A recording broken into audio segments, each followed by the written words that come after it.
Kula boten niat pamer, kula niki nggih pembaca Al-Ibris, pembaca Al-Iqlil, pembaca risalahnya Mbah Ali Maksum, Hujjatul Ahli Sunnah wal Jamaah. Saya juga baca buku-buku karangan orang-orang dulu, terutama tiang Indonesia. Karena Mbah Mun sering pesen wa ma arsalna mir rasulin illa bilisani qaumi. Jadi orang itu jadi rasul itu pasti dengan gaya atau budaya masyarakatnya. Termasuk wong desa niku hormat tamu. Nah, ning kota niku bentuk hormatnya beda. Mulane wonten kiai desa muni fal yukrim jarahu iku nak ketemu tangga takok, nak ora takok sombong. Nak kiai kota walian, nak ketemu tangga aja takok, iku ganggu privasine wong. Dados makna ikram tetep tapi implementasinya bilisani qaumi. Orang kota itu kalau sering ditanya itu mesti protes karena privasinya terganggu. Tapi kalau di kampung itu suka ditanya karena itu dianggap keramahan. Makanya kula niku termasuk orang yang jarang bertamu. Mergi kula gadah trauma kalian kakakipun Gus Zofur Gus Kamil. Beliau berkeyakinan silaturahim itu sae. Dolani alumni. Bareng didolani assalamualaikum matur nuwun Gus rawuh. Niku alumni niku ilang awan-awan Mas. Mergo kepengin hormat nyembelih ayam, ayame jek dolanan. Pitik itu teng desa kan pacare kuatas, golekane angel. Bar salam niku ilang sampai sak jam, balik runtusen, pitike mboten kecekel. Akhirnya ngapunten Gus mboten saged hormat, ngapunten mboten saged hormat. Itu bukti bahwa implementasi syariat Rasulullah itu juga harus dipikir. Ojo pepe seneng silaturahim, santri alumni melarat kerja teng pabrik jam 09.00 didolani. Akhirnya mikir, sitok kiaiku, sitok bosku. Nak hormat kiaiku diamuk bosku, nak hormat bosku gak hormat kiaiku. Hal-hal seperti ini kemudian melahirkan satu kearifan setiap kiai di era masing-masing. Terus kula mboten berargumentasi membela diri niku mboten, tapi memang bapak kula kesaksiane Mbah Mus, beliau teman bapak kula niku seneng silaturahim. Teriyen bapak ki sering dawuh teng kula. Sok kowe ya ora kaya aku. Mbah Mun ki sering dawuh teng kula, kowe ya aja kaya aku, wong beda zaman. Karena tadi dolan ning santri sing mboten enten, assalamualaikum terus ilang ngejar pitik awan-awan. Pitike nggih macam-macam kegiatane pitik. Intine mboten kecekel. Kemudian niki teng kanca-kanca teng adik-adik sing hafid sing hamalatil Quran. Kula pesen belajar niku nggih, belajar sisi belajar itu harus cari sisi ekstrimnya. Kula bolak-balik matur di berbagai kesempatan. Wow, kekhawatiran Mbah Mus kalau ada orang hanya kembali ke Quran itu memang bahaya sekali. Bayangkan kalau ada orang misalnya hanya mengharamkan al-jam'u bainal ukhtain, karena itu yang disebut Quran wa antasma'u bainal ukhtain. Jadi yang haram itu menikahi kakak dan adiknya, adik dan kakaknya sekaligus. Di situ tidak ada penjelasan perempuan dan budenya, perempuan dan mbahnya. Kemudian zaman Nabi Sugeng hanya ditambahi wala binal mar'ati wa ammatiha, wala binal mar'ati wa kholatiha. Dan tidak boleh menikahi perempuan pes buliknya atau budenya. Nabi sempat melarang. Karena kula sebagai lelaki niku jek masuk lah. Misalnya bojone jenengan umur 17 tahun, bulike umur 20, 27 jek mungkin masuk lah dalam definisi biologis itu masih masuk. Dan Nabi tidak pernah menambahkan wala binal mar'ati wa jaddatiha. Karena kalau istri kita umur 20, banyak mungkin umur 70. Itu kira-kira enggak usah dilarang ya ora kepikiran lah. Jadi orang kepikiran ya rada sableng. Nah, kemudian kalau hanya kembali ke Quran, nanti kita hanya mengharamkan al-jam'u bainal ukhtain karena itu yang disebut Al-Qur'an. Wa antasma'u bainal ukhtain. Lalu lahirlah pakar-pakar balaghah.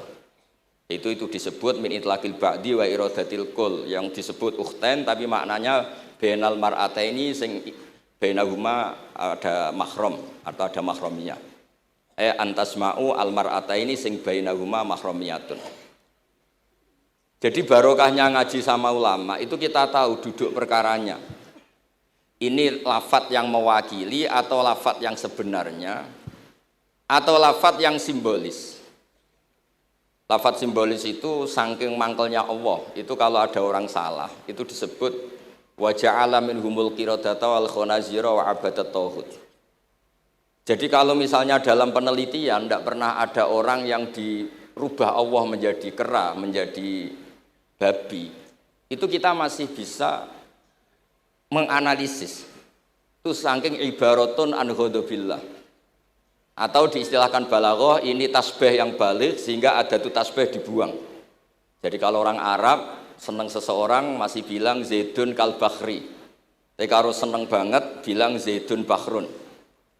Kalau gantengnya belum ganteng banget masih dibilang Zaidun kal badri. Tapi kalau sudah ganteng banget kayak Rasulullah SAW disebut anta samsun anta badrun. Kaf taswihnya dibuang dan itu ablagh lebih balik. Jadi PR kita sebagai ahli Quran ini adik-adik itu tidak selesai. Utamanya ya implementasi keseharian kita sebagai panutan lah, kalau boleh GR sebagai panutan. Kulo niku teng Narukan nggih tiyang jangkar kulo nggih kathah, karena ya saya ada pernah Pak D, Pak Ali. Kulo nggih tiap hari nggih teng Tegal nggih, malah pun terencanakan ambek uzlah dadi kulo niki pun matur Gus Afif. Niki kontrak kulo pun bar, kitabe Bali ben diwaca putu-putune, kok enak ngongkon wong liya terus. Terus ngengken tiyang ngeten iki ya rodok masalah saja. Jane kitabe bae diwaca putune. Dulu itu biasa. Taqiyuddin As-Subki ngarang kitab disarai putrane. Dulu itu biasa. Imam Haromen ngarang kitab, ya semuanya bapak ngarang disarai anaknya, anak ngarang disarai cucunya, itu biasa dulu. Kalau sekarang enggak, mbahnya ngarang kula kan maca. Putune karek ngrungokno, nak cocok dilem, nak ora dikritik. Terus saya minta ya, tradisi, kulo nu buatan sombong, di hallnya bapak itu saya tiap hallnya bapak mesti baca kitab. Buatan nanti ngundang sinten-sinten. Perkara ini tiang NU ini ora usah diundang wis teko, buatan wonten undangan sing teko mun kuwatah. Mbok saking senenge wong alim, mbok saking senenge bingung mboten ngerti, soalnya ora diundang teko. Ya akhirnya kulo bingung, ora hormat iku dosa. Hormat iku sing teko iku ninggal kewajiban ngurusi bojone, timbang ngurusi bojo ribet nekani hall. Timbang mulang madrasah buncai beling-beling bisa roi sithik nekani hall. Terus kadang-kadang tiang lunga niku nggih pelarian mboten mesti hormat. Niku penelitian niku sampean cek. Terus niki kula cerita pentingnya belajar Quran. Kemudian tradisi kita termasuk tradisi Bali Mbah Munawir. Kula tahu banyak lah tentang cerita Mbah Munawir karena nggih bapak saya itu hafal Quran, mbah saya hafal Quran, dan diantara sanadnya pasti lewat Mbah Munawir. Quran di Indonesia itu kalau nggak lewat Mbah Munawir, diantaranya lewat Kiai Said Sampang. Sekarang sudah generasi ketiga, kalau nggak keempat yang sekarang, kalau nggak salah Kiai Rafiq bin Mansur bin Kiai Said. Dan di keluarga kula nggih, keluarga Lasem sama keluarga Damaran di Kudus. Dulu itu di antara keagungan Quran itu keahliannya ulama memberi penjelasan. Sebab itu disebut wal kitabil mubin, punya kemampuan mencerahkan. Kula memberi analogi, kalau kita belajar Ihya, itu hal yang tidak masuk akal itu menjadi masuk akal. Misalnya begini, orang itu kalau dirasani itu harusnya seneng, karena itu app kamu dibuka dan kamu menjadi tahu. Lau akhbaroka mukhbirun bi anna fi jubbatika akroban au hayatan akun tataskuruhu. Kalau ada orang memberitahu saya bahwa di baju kamu ada kalajengking atau ada ular berbisa, kira-kira saya matur nuwun apa enggak? Harusnya matur nuwun, karena itu bahaya sekali kalau ada di tubuh saya. Harusnya ketika orang itu dikritik dengan kesalahan yang nyata, bukan fitnah, kesalahan yang nyata. Kesalahan Anda itu lebih mudirrah fi dunya wa akhiratik. Kesalahan Anda itu bahaya sekali di dunia dan akhirat. Sekarang kamu menjadi tahu karena dikasih tahu. Harusnya matur nuwun sama yang ngasih tahu. Kama anna huzati lau akhbaroka mukhbirun fi anna fi jubbatika hayatan akroban akun tataskuru. Pasti kita terima kasih. Tapi kita sebagai hafid Quran kalau disuruh belajar fikih, wong aku mondok kon ngapal loh kok belajar fikih. Kadang-kadang malah saking kaconya itu, aku wong Quran, aku wong kitab. Memangnya kitab jubuk konti nak boten nggih Quran. Jadi masalah-masalah yang saya sering dikelui beberapa kiai termasuk Gus Kafabi Lirboyo pernah cerita, saking nggak pernah ngajinya, ada orang takut mutah karena hamil pas sholat ngunyah permen. Nggak tahu kalau itu membatalkan apa? Sholat. Jadi banyak cerita-cerita nyun sewu tanpa ingin tangkis merendahkan hafidh-hafidhah kita, hamalatul Quran, hamilat ini ada masalah fiqhiyah keseharian. Kalau dulu itu udah ada. Kunna nata'allamul Quran, kunna utinal iman qoblal Quran. Kita ini dikasih iman dulu baru dikasih Quran, sehingga iman kita mantap. baru belajar Quran. Fana ta'allamuha asro'aya. Dulu kalau mengistilahkan Quran memang pakai dhamir muannas karena artinya ayat. Terus dan kita tidak beralih hatta nata'allama halalaha wa haromaha. Dan kita tidak beralih sebelum tahu halalnya mana, haramnya mana. Ini penting karena ada hal-hal yang sifatnya itu fatal kalau tidak ngerti. Misalnya tafsir. Itu ada ayat wa min thamaratin nakhili wal a'nabi tattakhiduna minhu sakaron. Ketika khomer belum diharamkan, itu masih Allah imtinan. Imtinan itu menyebut nikmat. Di antara nikmat itu disebut tattakhiduna minhu sakaron. Kamu itu kalau punya buah anggur bisa agak-agak ngefly dan itu bisa melupakan problem Anda. Kemudian ketika perang, itu orang Islam itu sadar, yang orang kafir itu agak sakau, agak sakaron. Kalah dia pede, yang orang Islam gak pede karena sadar. Akhirnya masih ada jawaban kul fihima itsmun kabir wa manafi'u linnas, termasuk terus kendel. Akhirnya ya sama-sama agak ngefly, sebagian ya tidak semuanya. Sehingga haramnya khomer itu sampai 3 kali periode. Nah, pernah haram hanya kalau mendekati sholat, la taqrabus sholat wa antum sukaro. Tapi kalau mau sholat duhur ya nyakonya itu jam 7. Jangan setengah 12, nanti masih kuliah ayyuhal kafirun a'budu ma ta'budun wa antum abiduna ma. Karena peristiwa itu baru terakhir diharamkan tanpa catatan. Nah, hal-hal seperti ini misalnya saya ini Mbah Mus sering ngendikan, Pak Kures juga sering ngendikan. Saya tidak percaya terjemah, kata Mbah Mus. Ya karena kalau terjemah itu berdiri sendiri, ada ayatun mansukhoh atau ahkamun sing mansukhoh atau hukmun sing mansuh. Kebetulan anak ini belajar yang mansuh, dia tidak ngerti nasihnya, yaitu terus dipegang. Katanya memegang Al-Quran. Padahal hukum itu sudah diganti sama Allah Ta'ala, disebut nasa mansuh. Sehingga dulu kalau Sayyidina Ali ngecek beberapa masjid, ada guru atau ustadz, kamu pengajar Quran iya. Apakah kamu ngerti nasa mansuh? Enggak. Jawabnya Sayyidina Ali, halakta wa ahlakta. Kamu sendiri rusak dan kamu merusak orang lain. Nah, ketika di Kerapia itu ada Mbah Ali Maksum. Mbah Maimun tuh sering cerita ke saya. Dhisik iku hak Mbah Munawir saking kepingine santri Quran yang ngaji kitab. Niku kalau ada santri Lirboyo atau santri mana mulang muin itu Mbah Munawir ikut sebagai percontohan ben santri-santri itu seneng ngaji fikih. Terus kata Mbah Mun, saking kesemseme Mbah Munawir iku ambek wong alim, delalah besanan wong alim. Dulu Mbah Zaini pernah angsal keluarga Lirboyo. Sehingga beliau punya dzurriyyah teng Lirboyo. Terus besanan kalian Mbah Maksum. Nyai Hasyim angsal Bali Maksum. Sehingga terus di Krapyak itu banyak orang-orang alim. Tapi terus Mbah Mun cerita kabeh ono regane, Bali Maksum terus populer sebagai alim alama. Sehingga yang ke Krapyak itu ya ora pati niat tahfidz, niate ngaji kitab. Singkat cerita di era itu ada Ki Abdul Qadir, tapi pondok Krapyak Bali Maksum terlalu populer sehingga terkenal ngaji sorof Bandungan. Sehingga dulu di Indonesia itu ada sorofnya Mbah Ali Maksum, ada sorofnya Mbah Maksum Ali Kuaron itu. Nah yang sorofnya Mbah Ali Maksum ya fa'ala yaf'ulu uf'ul. Kalau sorof di Mbah Maksum Kuaron fa'ala yaf'ulu fi'lan.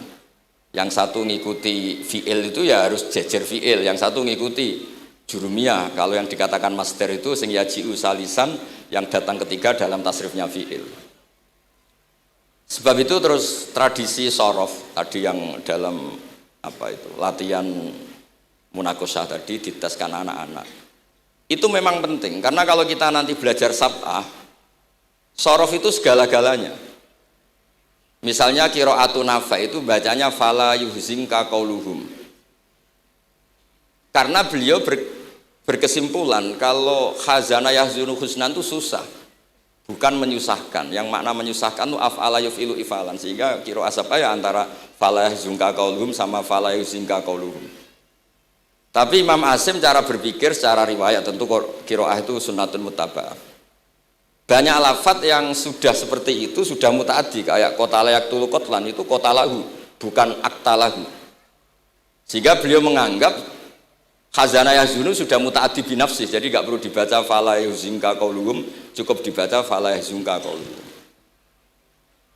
Dan saya berkali-kali matur tentang teman-teman yang mengkaji Quran, Kafa'a yakfu'u kuf'an itu bacaannya Imam Nafi'. Karena memang yang maknanya mukafa'ah itu mahmuslam. Tapi orang Quraisy itu enggak suka hamzah. Sehingga ditakhfif menjadi kafa'a yakfa'u kufuan. Meskipun mereka tahu kalau itu mahmuslam. Nah, Imam Asim di beberapa bentuk fi'il itu masih memahmuskan. Misalnya Allahu yastahzi'u bihim. Di isim fa'il juga mustahzi'un. Tapi kalau masdar beliau bacanya huzuan, kufuan. Padahal di fi'ilnya bukan nabiun, tapi nabi ibadi anni anal ghafurur rahim. Tapi di nabiun jadi nabiun, harusnya akan nabiun. Fa innan nabiyya man naba anillah. Dikatakan nabi itu orang yang menceritakan ketentuan Allah. Harusnya nabiun. Jika qiraatun Nafi' ya tetap wan nabiin, ya ayyuhan nabiu. Nah, berkahnya Mbah Munawir orang terus menjadi tahu qiraat sab'ah. Dan berkahnya Mbah Ali kemudian orang tahu duduk perkaranya. Kalau nabiun dari nabiun bimakna man akhbaro anillah.